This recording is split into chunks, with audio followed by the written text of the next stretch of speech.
una ecologista sueca que está teniendo gran participación en todo lo que es la lucha contra el cambio climático Pero este es y una payasa. denuncia Payasa. en forma importante a ciertos países que no cumplen los tratados que tienen que cumplir con respecto a las emisiones de estos gases. Y uno de los países que ella denuncia, Argentina no es de los países que más genera China y Estados Unidos, pero Argentina tiene una participación, a lo que dice Greta, que son los,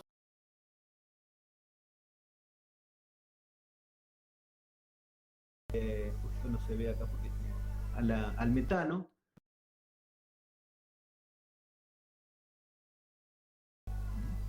además de la menciona justamente al metano como uno de los... El metano se produce en el estómago de los rumiantes. La idea de esta clase es ver en qué sistema o en qué mecanismo este metano. Y es sumamente importante de este gas porque inclusive, fisiológicamente hablando, los rumiantes tienen unas válvulas de gas que es a través del eructo. Es normal que resuciten y luego de que digieran todos tengan la emisión del eructo. Ese eructo justamente se hace para poder liberar ese gas. De esa forma, ese gas es nocivo para el ambiente, ¿no? En caso de que este gas no sea liberado, se puede generar una patología que puede llevar a la muerte del animal, que no sé si alguno de ustedes con alguno de estos tipos de animales, que se conoce como turismo o timpanismo. ¿Alguna vez alguno técnica o conoció del campo que sepa que tuvo una vaca timpanizada o con meteorismo?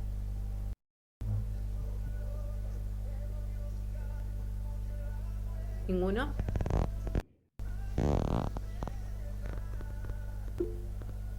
No, dice Selena. Bueno, gracias por contestarse sola de golpe. Bueno, es algo que lo van a pero básicamente lo que hace es que el animal se empieza a un momento en donde no encuentra posición, entonces el animal se echa y con ese volumen de todo lo que representa el aparato digestivo puede. Entonces lo que se hace por lo general es con un trocar, una incisión, entonces de esa forma se genera esa liberación de gas. Esto, si no se actúa de manera inmediata, provoca la muerte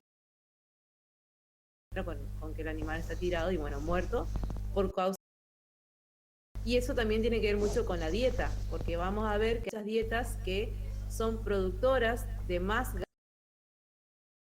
Entonces, muchas veces también una forma de evitar el turismo es controlar la dieta de estos animales.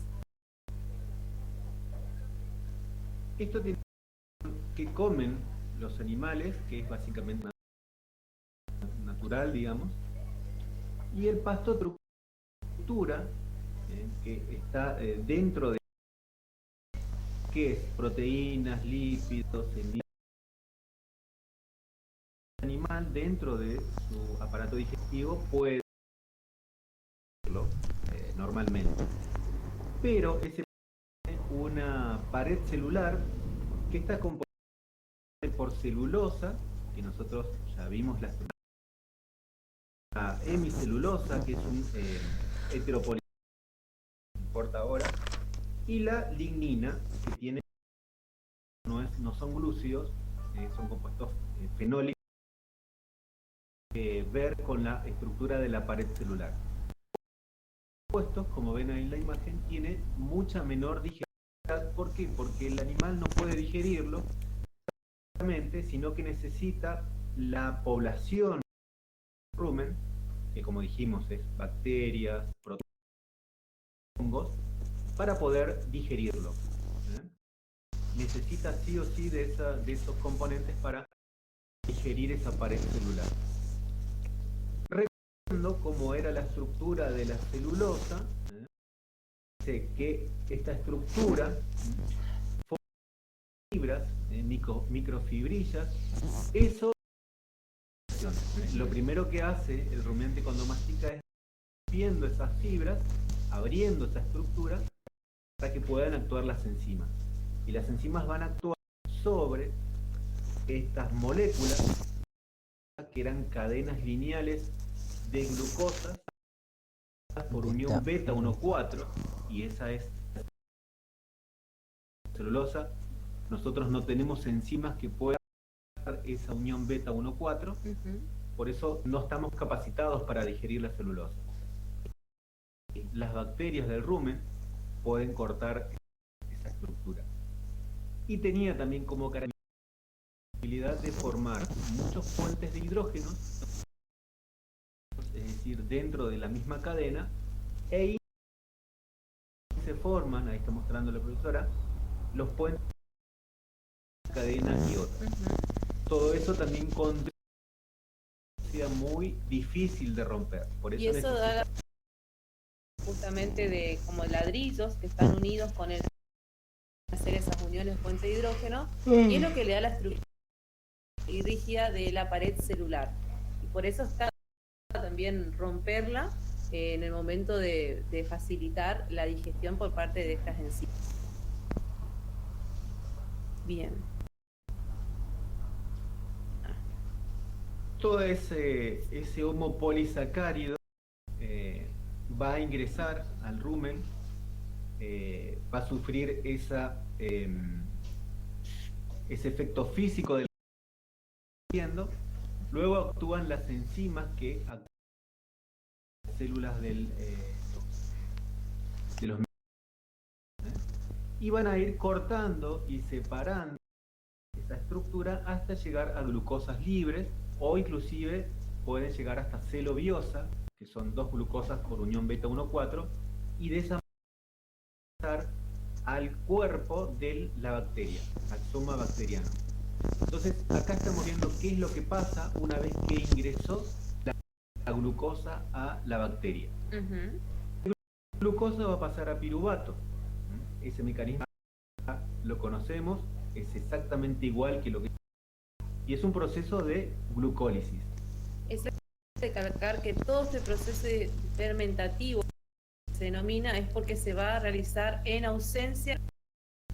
Entonces vamos a ver que todos los de manera fermentativa.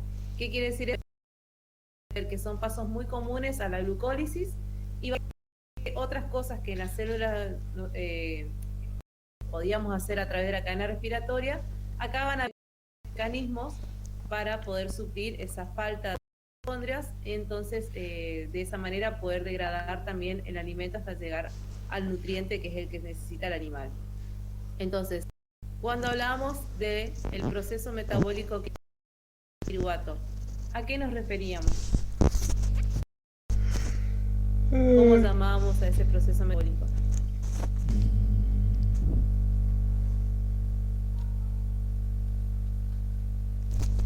Ya lo dije.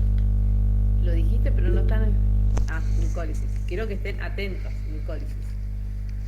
Bueno, la glucólisis entonces dijimos que se daba de manera anaeróbica, de oxígeno, ¿sí? Ahora, ese piruvato seguía en ausencia de oxígeno. ¿Cuál podía ser ese destino? ¿En qué se transformaba el piruvato? ¿Perdón, Ezequiel? Lactato. En lactato, sí, o ácido láctico. Acuérdense que en el músculo, por ejemplo, cuando no había oxígeno suficiente, terminaba en lactato. Acá sí o sí todo el piruvato que se produzca, o la gran parte de este piruvato que se produce, va a terminar en forma de lactato, porque como no hay oxígeno, lo que va a hacer es justamente reducirse, ceder hidrógenos a una coenzima ¿qué coenzima participaba en esta reacción? ¿Era el NAD o era el FAT? FAT se me hace. No sé.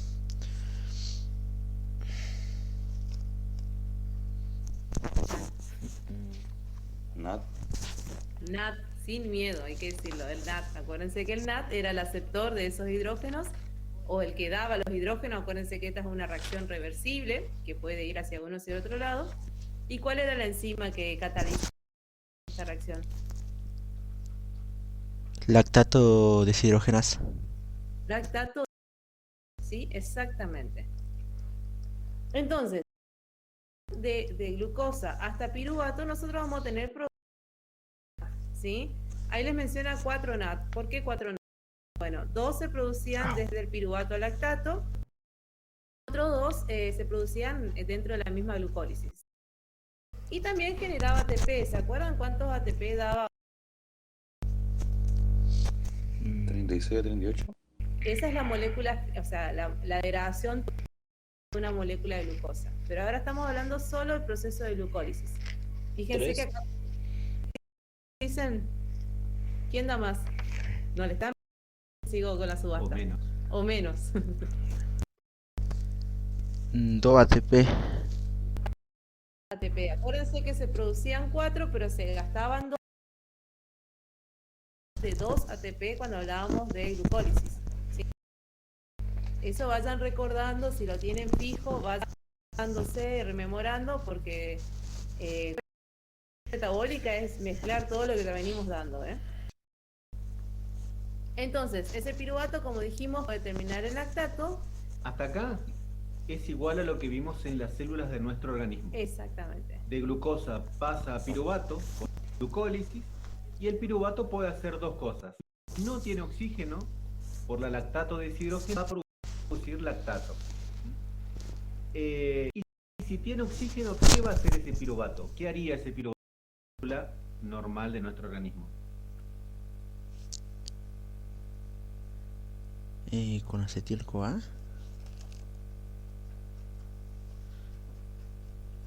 ¿Cuál era el siguiente paso luego de la glucólisis? Si es que hay oxígeno. Si es que hay oxígeno. ¿Ciclo de la urea? Era un ciclo, pero no de la urea. De Krebs. Ciclo de Krebs. Sí, acuérdense que ahí lo que tendría que hacer el piruvato es transformarse en acetil-CoA. Y para eso tendría que descarboxilarse, ¿sí? Pero como dijimos acá, no hay presencia de oxígeno. Acá estamos hablando de bacteria en el rumen que prácticamente no tiene nada de oxígeno en el rumen, o puede tener muy poquito, pero en general no tiene. Entonces las opciones que tiene el piruvato son producir lactato, por un lado, pero la bacteria del rumen tiene la posibilidad de producir, y va a producir en lo que son los ácidos grasos volátiles. ¿Se acuerdan cuáles son los ácidos grasos volátiles o habrán visto hoy en la clase? No sé si bien. Primero, yo les había amenazado y les dije que tenían que ver. Son 3. Etanoico, butanoico y el otro que era el más no me acuerdo. Sí. No me acuerdo bien. Acabas de decir propanoico propionato. Claro, vos me mencionaste la otra nomenclatura. En realidad en el libro van a ver etanoico, que vos dijiste, es acético o acetato. Propanoico, que mencionaste, es igual a propiónico o propionato. Y butanoico, que mencionaste también, es igual a butírico o butirato. ¿Está? Pero lo vas a encontrar como acetato, propionato y butirato. ¿Sí? Pero no quiere decir que esté mal lo que vos mencionaste, porque es otra forma también de nombrar a estos ácidos grasos volátiles. Sí, pero no confundirlo, en el examen no va a aparecer esa nomenclatura, sino que va a acetato, propionato y butirato, ¿sí? Para que no te confundas, Ezequiel. Acuérdense que siempre que tenga la terminación ato es porque ese ácido graso está disociado. Si no, va a ser ácido acético, ácido propiónico y ácido butírico, ¿sí? Ahora, ¿por qué se llaman ácidos grasos volátiles? Se llaman de esta manera porque son ácidos grasos de cadena corta y pueden atravesar fácilmente la pared ruminal. Entonces, por eso se llaman volátiles, ¿sí? Porque son tan pequeñitos que pasan tranquilamente por la pared ruminal a llegar al hígado, y bueno, ahí se van a metabolizar y van a cumplir la función que tienen que cumplir energéticamente hablando. Entonces, esos son los 3: acetato o ácido acético, el otro, propionato o ácido propiónico, y butirato o ácido butírico. Ahora tenemos que ver lo siguiente: ¿cuántos átomos de carbono tiene la glucosa? 6. ¿Cuántos átomos de carbono tiene el piruvato? 3. Ay, creo que 3. Sí, 3. 3. Bien. Ahora lo siguiente que tenemos que saber es que el átomo tiene 2 átomos de carbono, el propio tiene 3 y y el butirato tiene 4. Y ahí les muestra las cantidades que se producen. Fíjense, de la glucosa, que tiene 6 átomos de carbono, obtenemos 2 moléculas, 2 átomos de carbono cada uno. Entonces tenemos con ese compuesto 4 átomos de carbono. ¿Y qué pasa con esos 2 carbonos? Se van en forma de dióxido de carbono o se produce dióxido de carbono. Lo mismo podemos hacer con el propionato. Fíjese que el propionato se produce de propionato, cada una con 3. Entonces, ¿cuántos átomos de carbono tengo en total? 6. Por lo tanto, no hay producción no voy de a dióxido de producir carbono. dióxido de carbono. ¿Y qué pasa con el butirato? El butirato tiene 4 átomos de carbono, entonces voy a poder producir solamente un butirato. Carbonos libres que sí se van en forma de dióxido de carbono. Ahí tengo la forma en que el rumen produce, por ejemplo, carbono.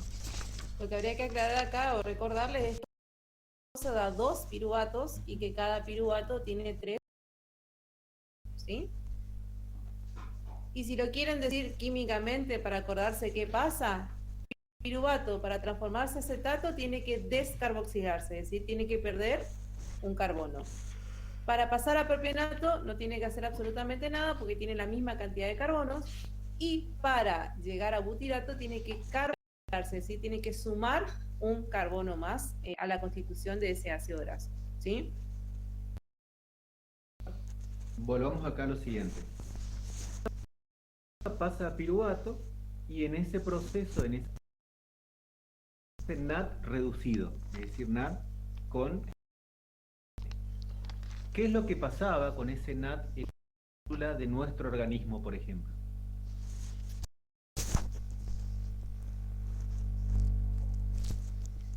¿A quién podía ceder esos electrones o esos protones? A la cadena de transporte de electrones. Sí, exactamente. La cadena de transporte de electrones. Pero como mencioné, no está esa cadena electrónica disponible. ¿Por qué? Porque no hay oxígeno. Porque no hay ¿Se oxígeno. acuerdan que en toda la que es cadena respiratoria, al final terminan esos electrones en el oxígeno para formar agua? Que era justamente de estados de hidrógeno. Acá, al no haber oxígeno, no se puede producir todo ese proceso. Y sin embargo necesita NAD oxidados porque para distintos metabolismos nosotros sabemos que tenemos que tener al NAD oxidado para que acepte hidrógeno, ¿sí? Para que siga la glucólisis, por ejemplo. Por ejemplo, para que siga la glucólisis, exactamente. Entonces, sí o sí, de alguna u otra forma, el microorganismo lo que hace es tratar de deshacerse de esos electrones que tiene además ese NAD. Y en este caso lo va a poder hacer a través de la producción del gas metano. ¿Cómo lo hace? Estos NAD lo que van a tomar dióxido de carbono que se generó, fíjense que en todo el proceso se va generando dióxido de carbono, entonces tomar un dióxido de carbono y va a ceder hidrógenos al carbono, convirtiéndolo en gas metano, que es lo que justamente se libera, y 2 moléculas de agua. Entonces, ustedes habrán visto en el teórico, y si no lo vieron todavía, lo van a ver más adelante, que las dietas alimentarias de estos rumiantes se miden en eficiencia en cuanto a la producción de estos gases que son nocivos para el ambiente, ¿sí? Cuando menos de gases se generen, van a ser mucho más eficientes estas dietas. En cambio, si generan mucha producción de metano o de dióxido de carbono, son dietas muy poco eficientes y por lo tanto peligrosas y nocivas para el ambiente en el volumen, digamos, en el total. Entonces, yo viendo estos tres, vamos a ver cuál ácido graso es el que va a producir menos de los gases. ¿Cuál piensan ustedes? ¿Qué? de estos tres. El propionato. Exactamente, el propionato, porque el propionato ustedes van a ver que no, por lo tanto ese dióxido de carbono tampoco va a estar disponible para que se forme el gas metano. ¿Está? Dietas en cuanto a emisión de gases infectantes se mide a través de eso, a través de que produce de ácidos grasos volátiles y qué tipo de... Justamente hay un tipo de dieta más cantidad de acetato, otra dieta va a producir más propionato, más butirato.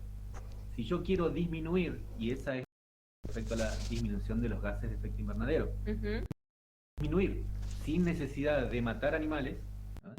Disminuir la cantidad de animales, simplemente cambiándole la dieta, una dieta que propicie la formación de propionato, por ejemplo, va a terminar produciendo menor dióxido de carbono. Además, en el un propionato... animal, y si esto lo buscamos por la cantidad de animales que tiene la Argentina, que tiene más que personas, Sí, se genera mucha menos cantidad de carbono en el ambiente. Además, es mucho beneficioso para el animal propiamente dicho, porque este puede hacer la vía gluconeogénica, es decir, que es el único que en condiciones de escasez puede volver a hacer la glucólisis y transformarse en glucosa.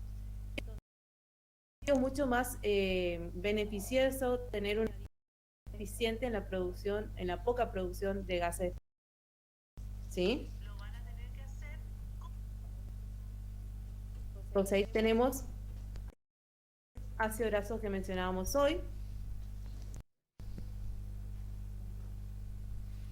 ¿Cómo? A ver, vamos al anterior. ¿Qué dice? Porque como estoy presentando no veo. ¿Qué dice? No entiendo la pregunta. Entonces, si el propionato tiene dióxido de carbono, se genera el gas. Pero el propionato no genera dióxido de carbono, Guadalupe. Claro, pero si llega a tener o no puede tener. Claro, Es que por eso si te termina preguntaba propionato cómo es hacías. difícil Todo genere lo que dice dióxido de la carbono. profe, digamos, si vos Justamente activas ¿por qué? Porque subtítulos, el piruvato lo que va a hacer es te traduce transformarse todo lo que nomás a dice ella. Te propionato. No preguntaba va a cómo haber pérdida sacabas de todo dióxido de eso, carbono en ese porque proceso. ¿Sí? yo mirando el ¿Por PDF qué? que me Porque el pasaste, piruvato tenía tres, también igual lo tiene dice tres ella. carbonos. Entonces lo que Todo hay lo es que un ella va hablando. acomodamiento molecular Es la pregunta que te hice nada más que vos dentro le de dices uno de y otra otro. forma. Pero no hay pérdida de dióxido de carbono. ¿Está? Hay una reducción en realidad del piruvato Hay una para reducción, formar propionato, exactamente. pero no hay descarboxilación. ¿Me seguía hasta ahí, Guadalupe? Sí. Perfecto. ¿Se acuerdan la fórmula del piruvato o quieren que les ponga? Sí, me acuerdo. A ver, vamos a ver si podemos poner acá, chiquitito. A Ahí ver. está. Vamos a dejar de presentar. Pero ahí está. Esperen un ratito. Dice piruvato, 3 carbonos. Tiene un grupo carboxilo, un grupo cetona y un metilo. Piruvato. CH3, acetato y un grupo carboxilo. Insertamos ahí. ¿Quién es este?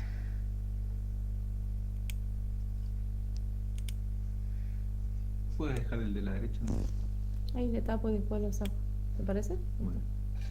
Tapo esto y después lo vamos a presentar ahora.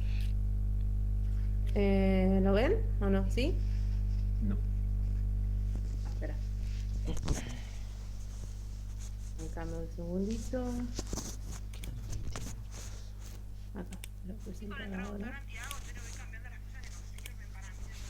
Ahora sí. Avísame cuando lo vean. ¿Lo ven ahora? Claro, yo había encontrado Bien. uno que me recomendaron, Solo pero por eso. me traducía bien como Bueno, lo tenés fíjense vos la ahí. estructura Recién del probé, digo, ácido pirúvico todo o un texto piruvato. sin puntos, sin comas, Acuérdense bien, que digo. era un cetoácido, Pero y yo eso después decíamos lo que quería era copiar cetoácido porque tenía al la Word función cetona, y se ¿sí? me En el copiaba carbono 2, una y que palabra, tenía tres espacio, otra carbonos. palabra, o sea, ¿Está? una palabra abajo de Entonces, la otra, ¿entendés? vamos de vuelta. Para Eran como 100, transformarse 200 hojas y era un ácido lío, pirúvico no sé cómo a acomodarlo. ácido acético, ¿qué pasa?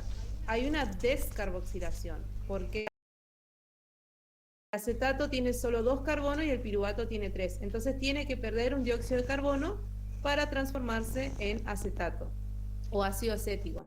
¿Hasta ahí estamos de acuerdo? ¿Hasta ahí me siguen todos? Sí. Sí, entonces ahí hubo una pérdida de dióxido de carbono. Vamos con el butirato. Fíjense que el butirato tiene 1, 2, 3, 4 carbonos, ¿sí? Entonces, ¿qué tiene que hacer este ácido?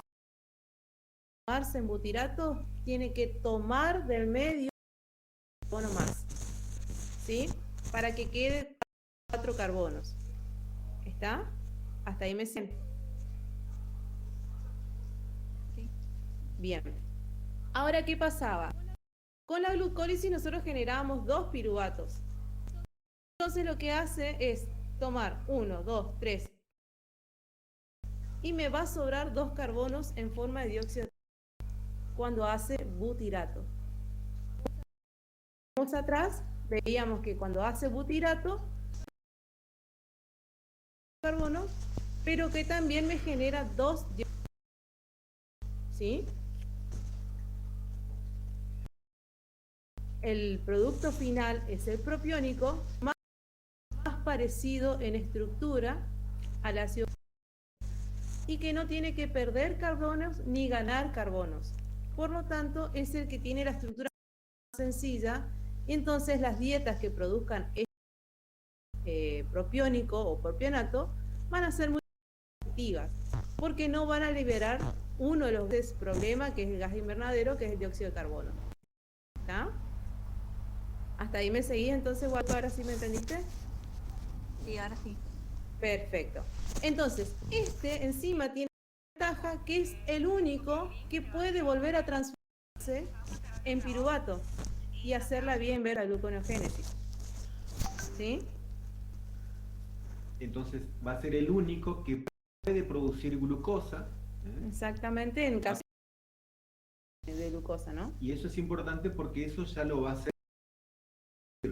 La bacteria lo que va a hacer es tomar la glucosa, producir ácidos grasos volátiles, alguno de estos 3 butíricos, y hasta ahí la bacteria obtiene la energía necesaria para su supervivencia. Para la bacteria ya es un residuo, ya no le sirve al rumen.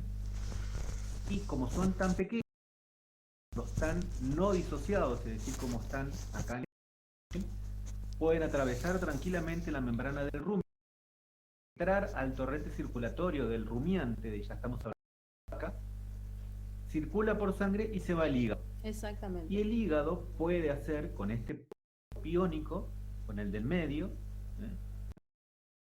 gluconeogénesis, es decir, la forma a partir de este compuesto que es no glucídico, estructura de un ácido graso de cadena corta, entonces va a haber cosa que el rumiante necesita para su supervivencia. Y con los 3, el rumiante va a obtener entre el 60 y el 80% del requerimiento energético.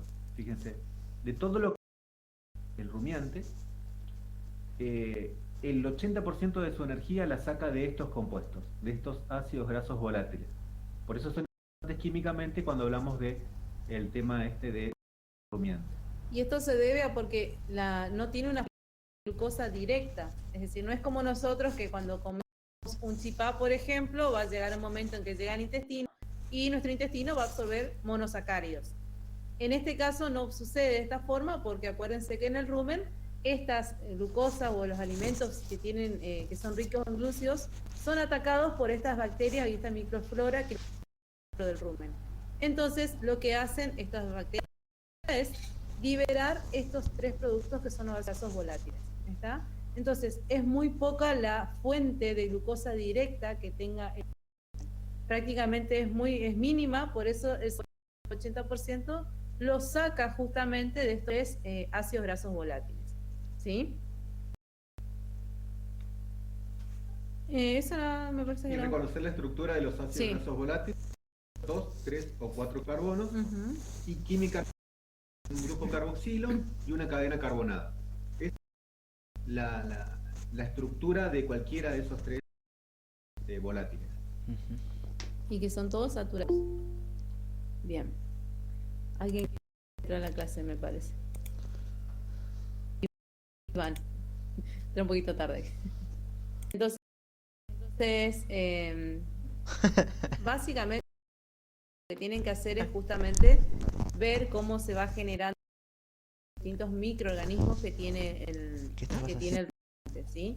Que la mayoría van a estar alojados en ese saco gigante, que es un ambiente no hay presencia de oxígeno o hay muy poca presencia de oxígeno, donde hay varios estratos, un estrato sólido, un líquido y uno gaseoso, en donde van a haber condiciones específicas para que puedan vivir estos organismos, como la temperatura, el pH, la presión que tiene que tener soportar este compartimento, y el rol fundamental de la saliva, ¿sí? Acuérdense que en este caso los que hacían era justamente regurgitar el alimento, volver a remasticarlos, y además la saliva también tiene una función de se dice, y es por donde puede recuperar algo de lo que es el nitrógeno no proteico, ¿sí? Que es el ciclo ruminohepático de la urea, que es importante y es la única especie que lo hace, entonces tienen que leer. ¿Alguna pregunta hasta acá? Dudas, preguntas, inquietudes. Y tienen que estudiar cómo es la digestión de los lípidos, o sea, no solamente los glúcidos, sino también los lípidos y las proteínas.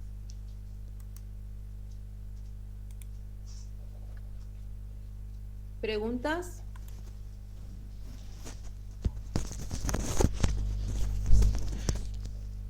¿Se podría explicar el ciclo ruminohepático? Bueno, a ver si encuentro una imagen o si no... A ver... acá en esta compu no tengo la clase. Pero arrancame un segundito que voy a buscar una imagen porque es más fácil con una imagen explicárselos. A ver. Básicamente lo que hace es recuperar el nitrógeno no proteico. ¿Sí? Acuérdense que una de las formas de metabolizar los aminoácidos de las proteínas era la generación de la urea, ¿sí? ¿Se acuerdan que o transaminaba o desaminaba o deaminaba, y la última forma de metabolizar esos aminoácidos era a través del ciclo de la urea? El ciclo de la urea se considera como una fuente de nitrógeno no proteico. ¿Por qué? Porque la urea no va a constituir o no va a formar parte de ningún tipo de proteína. Sin embargo, es una fuente de nitrógeno no proteico porque, no sé si se acuerdan, la fórmula era 2 grupos amino con un grupo ceto. Esa era la fórmula de la urea. Sí. ¿Sí? Entonces, esa urea que se produce en el en el hígado, tiene que volver al rumen. ¿Por qué? Porque van a haber microorganismos que van a necesitar fuente de nitrógeno, fuente de amoníaco, básicamente. Entonces, esa urea tiene que volver a ese rumen porque esos microorganismos tienen enzimas que son ureasas, que lo que van a hacer es degradar esa urea, romperla en dos, digamos, y van a dejar disponible fuente de nitrógeno para que esos microorganismos puedan sintetizar nuevas proteínas, ¿sí? Creo que es una de esas. ¿Puedo compartir? Bueno, ahí fíjate.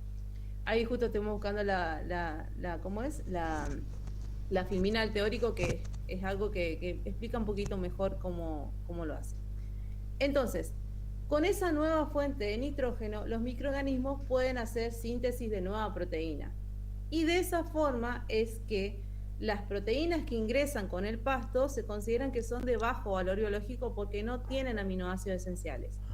Pero una vez que son tomadas esos amoníacos y nitrógenos por los microorganismos y sintetizan nuevas proteínas, pasa a ser una proteína de tipo animal. Y cuando es una proteína de tipo animal, se considera que es esencial porque tiene muchos aminoácidos esenciales que favorecen al desarrollo del animal, ¿sí? Entonces, ¿puedes agrandarlo? No, yo tengo el chiquito. Ahí está. Entonces, ustedes ven ahí, lo que hace el animal es rumia, libera los aminoácidos, son degradados, llegan hasta el hígado. En el hígado se produce lo que es el ciclo de la urea, y ese ciclo de la urea produce urea básicamente, que es el compuesto que ustedes tienen. Fíjense que eran 2 grupos amino unidos a un grupo ceto. Los microorganismos que están en el necesitan de fuente de nitrógeno justamente para hacer sus nuevas proteínas, ¿sí? Entonces, una forma de que esa urea vuelva es a través de la saliva, y es más, el 40% de urea que se produce en el hígado vuelve a través de la saliva al rumen, ¿sí? Y el otro 25% va al torrente sanguíneo y hace el mismo metabolismo que vimos cuando vimos monogástricos, digamos, ¿está? Es exactamente igual. Pero ese 40% que va por saliva es sumamente importante para los microorganismos que están dentro del rumen, porque ellos tienen que hacer nuevas proteínas, ¿está? Una vez que llega la urea al rumen, tiene que ser atacada por enzimas que producen las mismas bacterias, que son las que ureasas. son las ureasas, que lo que va a hacer es cortar acá, y va a liberar el amoníaco. El amoníaco tiene una forma de gas, va a ser uno de los gases que están ahí dentro del... Justamente en la del superficie rumen. superior del rumen, ¿sí? Y ahí nuevamente vuelve a comenzar el ciclo. Las bacterias utilizan ese amoníaco, síntesis de sus proteínas, que hay que saber es que las proteínas que producen las bacterias es de alto valor biológico, a diferencia de las proteínas que en general se encuentran en los pastos, que es de bajo valor biológico. Y esto es por la cantidad de aminoácidos esenciales que tienen una de otra, lo que le da el valor biológico, ¿sí? Y a partir de ahí vuelve el ciclo. Porque Acá me dice Selena, la primera masticación del compartimento va. La primera masticación, justamente, déjale ese, ahí está. Ustedes ven acá justamente que hay estratos de diferentes colores. Toda la porción verde oscura que ustedes ven es sólida, en donde va a haber... La baja, esta es la líquida, perdón. La verde fosforescente es La sólida, sí. y la otra es gaseosa. Entonces, ustedes van a ver que esto, a ver, marcarle el esófago, ahí, ahí ingresa el alimento que recién ingiere. Toda la parte entera lo que va a hacer es quedarse en el rumen. La parte más fina va a pasar al retículo. Ahí está, al retículo. Y a medida que es más fino, va a ir llegando al estómago verdadero, al cuajar, para poder ser degradado. Si los alimentos muy groseros quedan en el rumen para que facilite la regurgitación, y de esa forma, cuando el animal está más tranquilo, remastica el alimento y otra vez vuelve a pasar lo mismo. Todo lo grosero queda en el rumen, lo que es más fino va hacia el retículo, y así sigue el ciclo, ¿sí? Respondiendo a Selene, no va a pasar a los otros compartimientos si todavía está un material grosero, porque no se va a poder, no se podría aprovechar, no se podría absorber en el intestino. Entonces todo lo grosero queda en el rumen. Es como un tamiz. Imagínense como un colador que vaya, entonces las partículas que tienen cierto tamaño van a quedar retenidas ahí, las partículas más finas van a seguir por los otros compartimentos, que sería retículo, omaso, maso. Entonces, cuando más grosera sea esas partículas, va a quedar en el rumen. Y a medida que se van degradando y se van haciendo cada vez más pequeñas, va a seguir el ciclo por los demás compartimentos. Por eso en muchos libros ustedes van a ver que dice, la comida de hoy queda en el rumen, la de ayer está en el retículo, y así va pasando, ¿sí? ¿Por qué? Porque tienen que hacer el proceso de la remasticación, y eso es como, imagínense, como un colador que va a ir reteniendo las partículas más grandes para que sigan el proceso de remasticación, y las que son más finas ya van a seguir por el resto del tracto digestivo. ¿Me entendiste, Selena? Perfecto. ¿Alguna otra pregunta, chicos?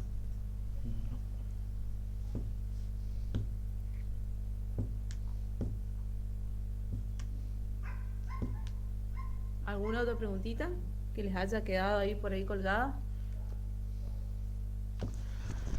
Nope.